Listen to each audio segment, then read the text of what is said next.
Hey guys, so chapter 5 is going to get a little bit more interesting. Pay close attention. Chapter 5. The afternoon they went to Helix's house. Honor's family took the bus high up the slope of the volcano. Helix had the loveliest house Honor had ever seen. The outside was white, and the roof was tiled with blue-green tiles, like the scales of a dragon. When Helix's mother opened the door, Honor felt the breeze of cooling units. She could see right through the living room to a white courtyard blooming lavender and pale pink with flowering trees. There was the tiled sprinkler shining in the center of the courtyard. All afternoon, she and Helix played in the sprinkler pool. The water was knee-deep, and the fountain in the center pelted them with droplets. Helix's parents, the Thompsons, sat with Honor's parents in chairs outside and sipped drinks in little glasses. As usual, the grown-ups talked about the weather and the corporation and the new 5-year plan for extending enclosure into the tranquil sea. When Honor and Helix got hungry, they wrapped themselves in big white towels and padded into the kitchen. Helix opened the refrigerator, and Honor saw apples and oranges and packages of cheese and every kind of juice, even blueberry juice. When Helix opened the cupboard, there were chocolate cookies and date bars and dried apricots and pretzels and animal crackers. Helix took a fistful of animal crackers for himself and a fistful for Honor. "Are you high level?" she asked Helix. "Yup," said Helix with his mouth full. "My parents are members of the corporation." "Oh," said Honor. Her parents were not members of the corporation. There were never animal crackers at her house. "My father is working in future planning," Helix boasted. "He's designing future weather in the tranquil sea. And my mother—" "It's starting to rain," interrupted Honor. The two of them looked through the kitchen window. The sky was dark. Leaves and napkins whipped around in the wind outside. The adults raced inside with their drinks. "They're predicting a storm," Honor's mother said. "They're usually very good here. Usually you get at least a day's warning," said Mr. Thompson, "but every once in a while—" "Yes, every once in a while the weather is unpredictable," said Will. The windows in the airy house began to rattle. Honor felt a prickle of fear. Mrs. Thompson reassured them. "We have a safe room." "I wish we did," Pamela said. "Wouldn't make much of a difference," Will pointed out. "We're too close to the shore." "Why don't you all follow me?" Mr. Thompson opened a door in the living room and showed them a stairway. "It's just a few steps down." Then the lights went out. In the dim light of the windows, they descended the stairs into a dark room. Mrs. Thompson fumbled and found a flashlight, which she turned on. Then Honor saw that the room was lined with shelves, and on the shelves were neatly stacked boxes of crackers and cookies and cans of tuna fish and vegetables and juice. There was a whole shelf full of flashlights and packages of batteries. There were shelves of games and puzzles. Lower shelves had rolled-up sleeping bags and even pillows. Through an open door, Honor saw that the safe room had its own bathroom with a toilet and a bathtub and stacks of white towels. "You have everything," whispered Honor, and her parents and the Thompsons laughed. "I've even got my old fiddle down here," said Mr. Thompson. "Will you play for us?" asked Pamela. "If I had my harmonica, I'd play with you," said Will. "The Postal Service got that when we moved here."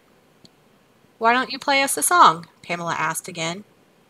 "Oh, I can't play for you," said Mr. Thompson. "I'm so out of practice. I haven't played in years.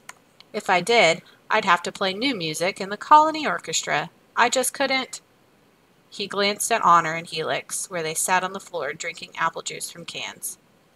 "I just don't have the time." The apple juice tasted like metal, but Honor liked it. "How long do they last in general?" her father asked Mr. Thompson.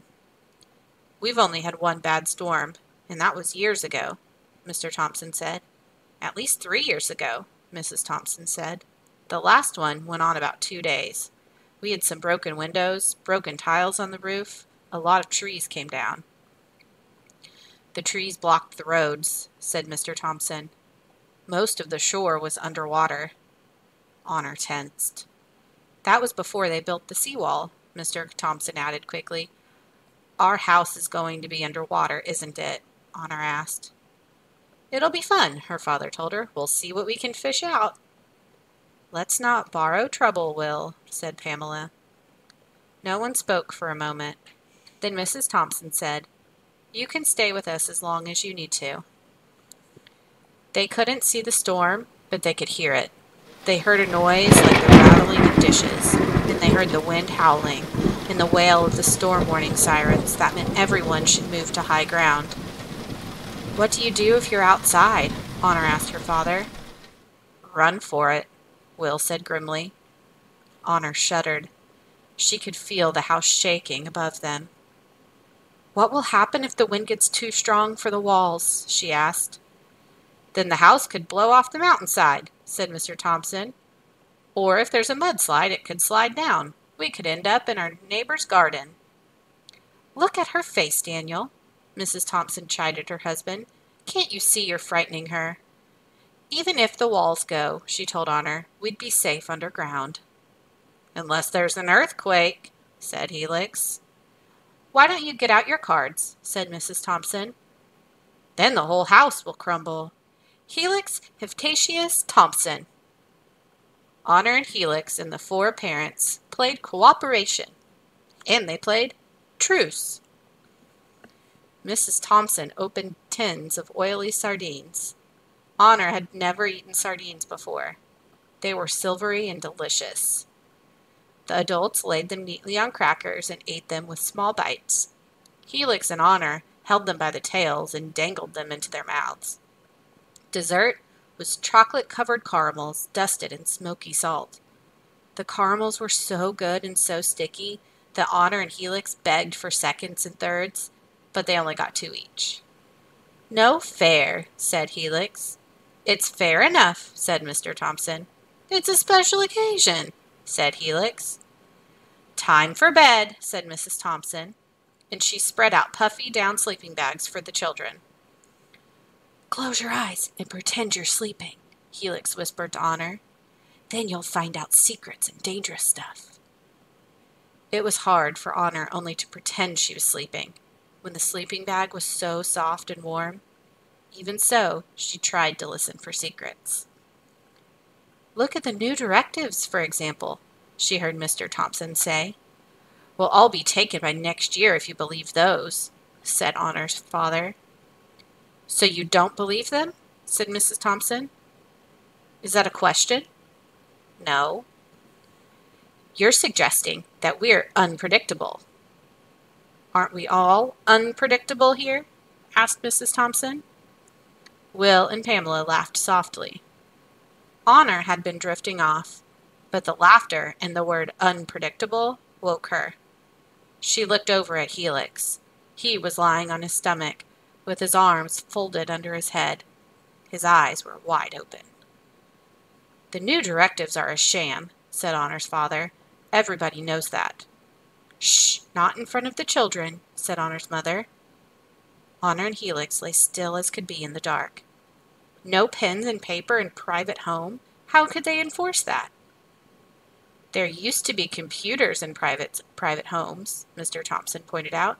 That was 50 years ago, said Honor's father, before the flood. A smashing noise silenced them for a moment. Something, a window or tree, had crashed upstairs. The corporation banned telephones and televisions and radios. The internet? Why not pens and paper then? No maps? No binoculars? Honor's father was reading from a piece of paper. No telescopes? No sextants?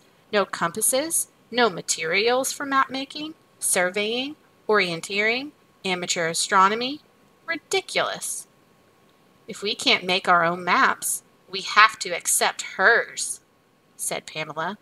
And follow her directives, said Mr. Thompson. Was there ever a time before her? Mrs. Thompson murmured. Will there be a time after her? That's more to the point, said Will. If you believe the forecaster. Honor turned her head in the dark toward Helix, but he kept still. I don't believe there is a forecaster, said Pamela.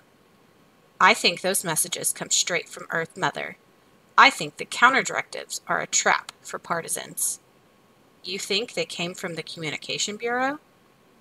Absolutely, said Pamela. I think they've got a special office to write those up. It's an elaborate trap, then, said Mr. Thompson. No single person could print all those leaflets and drop them in the city. That's why they call him the Prophet, said Will. No, said Pamela. No one could do that without getting caught. The leaflets come from the Communication Bureau. Eat fruit from trees, not processed food. Learn to swim. Find dark places and study the unregulated sky. Exercise your memory each day, Will recited. Patience, silence. Begin the revolution in yourself. You can't begin a revolution in yourself, said Pamela. It doesn't work that way. The storm raged all night and the morning. Late in the afternoon, they heard the all-clear siren. Helix and Honor rolled up their sleeping bags. Mr. Thompson climbed the stairs and called down, "Not so bad." Mrs. Thompson collected the wrappers and boxes and empty cans from the safe room and brought them upstairs to recycle. Together, the two families looked out at what was left of the courtyard. The white walls of the house were cracked. All the windows were blown out, and the courtyard was full of shattered glass. The Thompsons' flowering trees were gone, drowned in the sprinkler pool. Beyond the house, the lush green neighborhood was almost bare. Scarcely a leaf remained on the trees or other plants. The Thompsons asked Honor's parents to stay, but Will and Pamela were anxious to get home and see what had happened there. Mrs. Thompson asked if they wanted to leave Honor while they went to check. No, I don't think that's a good idea, said Honor's mother. I don't know if the buses are running, Honor's father pointed out. It might be hard for us to get her back. Slowly, the three of them made their way down a road, now choked with mud and branches. Orderlies were clearing away piles of twisted metal, shattered glass. Rain fell softly as the family waited for their bus home. We should put buckets out to collect the rain, Honor's father told Pamela. I don't know if we'll have running water. Then we should have stayed with Daniel and Clara, Honor's mother said. No, we might need to make repairs, said Will. If the house is even still above water, Pamela said.